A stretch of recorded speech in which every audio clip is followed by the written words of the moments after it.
आयचा अर्थ होतो मी, वी म्हणजे आम्ही, यू म्हणजे तू किंवा तुम्ही, दे म्हणजे ते, अनेक लोक, वस्तू, प्राणी यांसाठी दे वापरलं जातं. ही म्हणजे तो, शी म्हणजे ती, इट म्हणजे तो, ते किंवा ती, एक वस्तू, एक प्राणी, एक ठिकाण दर्शवण्यासाठी, आणि नेम म्हणजे नाव. आपण हे बघितलं की हे सगळे सब्जेक्ट आहेत. I, we, you, they, he, she, it आणि नेम हे 8 सब्जेक्ट्स आहेत. यांचा वापर करून आपल्याला सेंटेन्सेस बनवायचे आहेत हळूहळू. तर आता इथे आपल्याला हे पाहावं लागेल की या सब्जेक्टसोबत आपल्याला व्हर्ब कुठला कुठला वापरायचा आहे. जसं आता I, you, we, they, he, she, it आणि नेम हे मी तुम्हाला सांगितलं. हे 8 सब्जेक्ट्स आहेत. यांच्यासोबत आपल्याला डायरेक्ट वर्ब जोडायचा असतो. हे एकदा आपल्याला समजलं, हे अर्ध सेंटेन्स इथे ऑलमोस्ट रेडी होऊन जातं. त्याच्यापुढे फक्त काही वर्ड्स लावायचे बाकी राहतात. तर आता बघा, आय सोबत नेहमी आपण आपल्या ज्या टॉपिकचं नाव आहे एम इज आर, या तिन्हीचा अर्थ होतो एम इज आर. हा आपल्या टॉपिकचं नाव आहे, म्हणजे आपल्या व्हिडिओचं. आणि या तिघांचाही मिळून एकत्रित अर्थ असा आहे की आहे. हा मराठीतला या तिघांचाही अर्थ आहे. एम म्हणजे पण आहे, इज म्हणजे आहे, आर म्हणजे आहे. तर आता इथे काही रूल्स आहेत. आयसाठी आपण फक्त ॲमच वापरू शकतो. यू, वी, दे या तिघांसाठी फक्त आर वापरलं जातं. आणि ही, शी, इट, नेम यासाठी फक्त इज वापरलं जातं. ना आपण आयसाठी आर किंवा इज वापरू शकतो. आयसाठी आपण फक्त ॲमचाच वापर करू शकतो, आर किंवा इजचा नाही. यू, वी, देसाठी फक्त आर वापरलं जातं, एम किंवा इज नाही वापरलं जातं. ही, शी, इट, नेम यासाठी आपण फक्त इज वापरतो, एम किंवा आरचा वापर इथे होऊ शकत नाही. जर हे तुम्हाला बेसिक समजलं तर तुमचं सेंटेन्स स्ट्रक्चर थोडंसं सोपं होऊन जातं. आता इथे तुम्हाला बऱ्याच वेळेस सांगितलं जातं स्कूलमध्ये आय एम, हे तर आपण शिकलेलो असतो. He is, she, it is, she is, it is, name is हे आपल्याला माहिती असतं. नेम म्हणजे कोणाचंही कशाचंही नाव असेल तरी पण आपण इज वापरतो. जसं Maharashtra is a state, India is a country अशा टाईपचं. आता यू, वी, दे यामध्ये यूचं काम थोडंसं कन्फ्युजिंग आहे. आपल्याला कोणीही व्यवस्थित शाळेमधले ना कुठले टीचर्स किंवा कोणी मोठ्या व्यक्तीसुद्धा आपल्याला हे क्लिअर कट सांगू शकत नाही. ज्याचं इंग्लिश अतिशय सुपर्ब आहे, मराठीतून शिकलेलं आहे, मराठी आणि इंग्लिश दोन्ही चांगलं असेल तरीसुद्धा तो सांगू शकत नाही यूचा नेमका वापर कसा आणि कुठे केला जातो ते. तर आता यूचे 3 उपयोग आहे. जेव्हा आपण यूचे सेंटेन्सेस बनवतो तेव्हा मी ते सांगेल तुम्हाला. पण सध्या सिंग्युलर आणि प्लुरल या जाळ्यातच टीचर्स आपल्याला अडकवतात. यूचे 2 उपयोग आहेत, सिंग्युलर आणि प्लुरल. आणि ते कसे आहेत ते डिटेलमध्ये पुढच्या व्हिडिओत आपण बघणारच आहोत. सध्या फक्त एवढं लक्षात घ्या की यू हे सिंग्युलर असो किंवा प्लुरल असो, वी आणि दे तर प्लुरलच आहेत. प्लुरल म्हणजे अनेक वचने. ते यू हे दोन्ही अर्थाने वापरलं जातं, एक वचन, अनेक वचन. आणि वी आणि दे हे फक्त अनेक वचने आहेत. तरीसुद्धा या तिघांसाठीही आर वापरलं जातं. एवढं सध्या फक्त लक्षात ठेवायचं आपल्याला. मग आपलं सेंटेन्स बनवायचं काम इथे सोपं होऊन जातं. आता आपण पुढे बघूया. याच्यापासून आता सेंटेन्सेस हळूहळू आपण तयार करूया. तर सगळ्यात पहिले आपण घेऊया आय ॲम.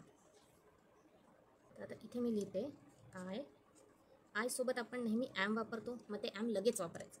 आय ॲम ही जोडीच आहे, हे सोबतच येणार आहे. याच्या पुढे आपण लिहूया एखादा वर्ड, कुठलाही वर्ड लिहूया. ब्युटिफुल लिहूया समजा. आता आयचा अर्थ आहे मी, ॲम म्हणजे आहे आणि ब्युटिफुल म्हणजे सुंदर. तर इथे मराठीत आपण मी आहे सुंदर असं म्हणतो बऱ्याच वेळा, पण मी सुंदर आहे हे जास्त प्रॉपर सेंटेन्स होतं. त्यामुळे असं गोंधळ करू नका की मराठीत जसं आहे तसंच इंग्लिशमध्ये सेंटेन्स स्ट्रक्चर झालंच पाहिजे असं आवश्यक नाही आहे. आता मराठीमध्ये व्हर्ब हे नेहमी शेवटी घेतो आपण, म्हणजे क्रियापद जे आहे हे आपण वाक्याच्या शेवटी लावतो. कर्ता सुरुवातीला असतो, वाक्याच्या शेवटी क्रियापद असतं. पण इंग्लिशमध्ये सब्जेक्टच्या म्हणजे कर्त्याच्या सोबतच नेहमी वर्ब वापरला जातो. मग तो कुठल्याही प्रकारचा वर्ब असो, ट्रान्झिटिव्ह असो, इंट्रान्झिटिव्ह असो, किंवा मग हेल्पिंग वर्ब असो, किंवा कुठल्याही प्रकारचं to be verb, to have verb काही असलं तरी ते सब्जेक्टच्या सोबतच लावलं जातं. आणि त्यानंतर उरलेलं जे आहे, म्हणजे जसं आता इथे मी हे जे सुंदर आहे याचा इथं जे अर्थ होतो इंग्लिशमध्ये तो ब्युटिफुल, हे आपण इथे लास्टला घेतलेलं आहे. म्हणजे आपलं मी सुंदर आहे या वाक्याचं इंग्लिशमध्ये करताना आय एम ब्युटिफुल हे असं इंग्लिशमध्ये वाक्य तयार होतं. ठीक आहे. आता आय सोबत ॲम येतं हे तुम्हाला माहिती होतं, त्यामुळे अर्ध काम इथंच झालेलं होतं. मग फक्त तुम्हाला सुंदरचं ट्रान्सलेशन करून इथं ब्युटिफुल लिहावं लागलं आणि तुमची वाक्यरचना एकदम सुंदरपणे पूर्ण झालेली आहे. तर आता आपण याचे अजून काही सेट बघूया. अशाच वाक्यांचे आपण याच्यामध्ये सेट बनवणार आहोत, ते सुद्धा मी तुम्हाला शिकवते. जसं आता बघा, आय ॲम सिम्पल किंवा आय एम लकी किंवा आय एम लेझी शब्द घेऊ शकतो आपण. मी आळशी आहे याचा अर्थ असा होतो, लेझी म्हणजे आळशी, म्हणजे याचा अर्थ होतो मी आळशी आहे.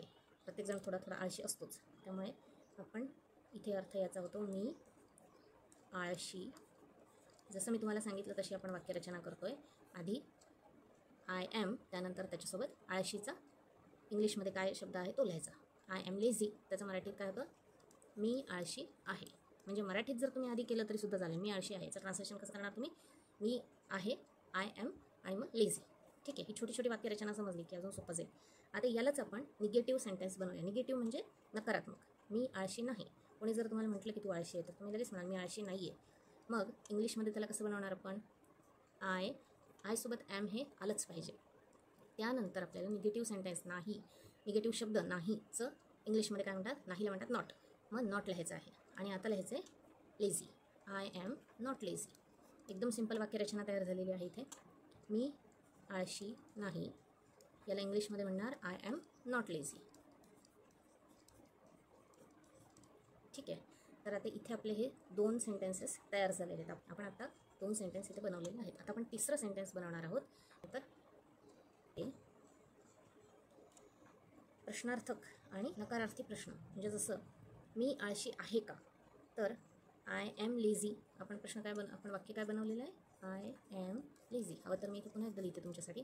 आता यातला जो हा वर्ब पार्ट आहे हा आपल्याला इथे घ्यायचा आहे सुरुवातीला. क्वेश्चन बनवताना म्हणजे प्रश्न तयार करताना ॲम आधी घ्यायचं, आय नंतर घ्यायचं. यांचीच जागा फक्त उलटपुलट करायची. त्यांना उठवून त्यांच्या जागा अदलाबदली करायच्या आहेत. त्यानंतर आपल्याला हा शब्द इथे ठेवायचा आहे. झाला आपला प्रश्न, मी आळशी आहे का. असं जर कोणी तुम्हाला म्हटलं की तू आळशी आहे, तू आळशी आहे, तर मग चिडून आपण म्हणायचं मी काय आळशी आहे का. मग याचा अर्थ काय झाला, मी आळशी आहे का. Am I lazy. खूप सोपं आहे. आय ॲम लेझी त्याचा थोडंसं उलटपुलट जागा केल्या की त्याचा क्वेश्चन तयार होतो. ॲम आय लेझी, मी आळशी आहे का. आता आपल्याला या प्रश्नाला सुद्धा निगेटिव्हमध्ये कन्वर्ट करायचं आहे. जर तुम्हाला उलटं बोलायचं असेल की मी आळशी नाही आहे का, जर तुम्ही सतत म्हणत असता मी आळशी आहे, मी आळशी आहे, कशाला काम सांगता, मी आळशी नाही आहे का.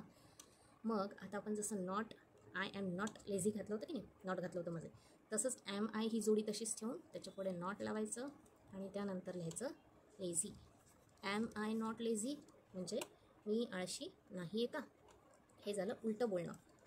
म्हणजे तुम्हाला सतत बघतायत तू आळशी आहे, तू आळशी, आणि पुन्हा कामही सांगतायत. मग तुम्ही अशा वेळेस म्हणायचं मी आळशी नाही आहे का, मग मी कशाला काम करू, मी आळशी नाही आहे का. ओके. तर इथे आपले हे 4 सेंटेन्सेस तयार झालेले आहेत. पुन्हा एकदा आपण याच्याकडे थोडंसं रिवाईज करूया. जसं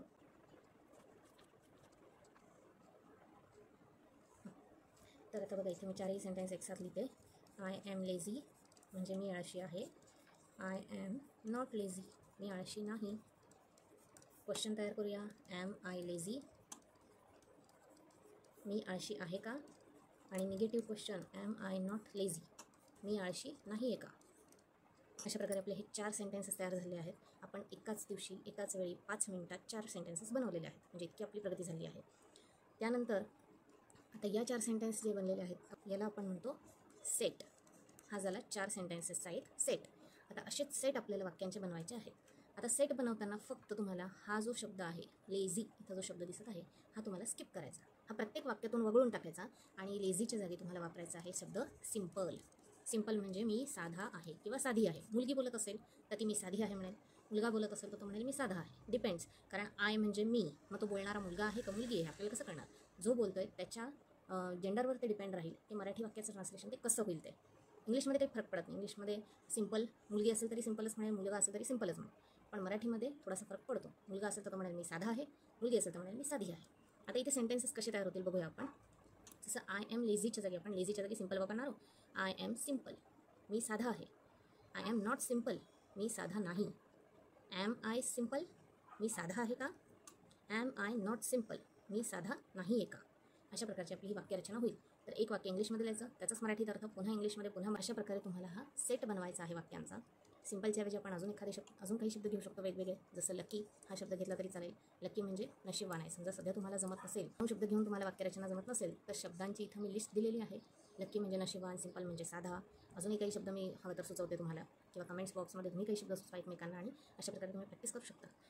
उद्याच्या सेशनमध्ये आपण यू विषयी डिटेलमध्ये बघणार आहोत. ज्यासपर्यंत कोणीही शिकवलेलं नसेल इतकं डिटेलमध्ये. यूचे फक्त 2 उपयोग सांगतात, एक सिंग्युलर एक प्लुरल. पण नेमका त्याचा विशेष काही खास उपयोग आहे ते कन्फ्युजन फार असतं मुलांना यू आणि देमध्ये. तर हे सगळं कन्फ्युजन तुमचं हळूहळू दूर होणार आहे. आता फक्त आज पहिला सेंटेन्सचं आपण सेट बनवला, आता उद्या आपण यूचा सेट बनवणार आहोत. तर तुम्हाला हा व्हिडिओ युजफुल वाटला असेल, कामाचा वाटला असेल, तुम्हाला यातून खूप काही शिकायला मिळत असेल, तर प्लीज या चॅनलला सबस्क्राईब करा, व्हिडिओला लाईक करा आणि शेअर करायला विसरू नका. आणि कमेंटमध्ये मला अशा प्रकारचे सेट बनवून तुम्ही टाकू शकता.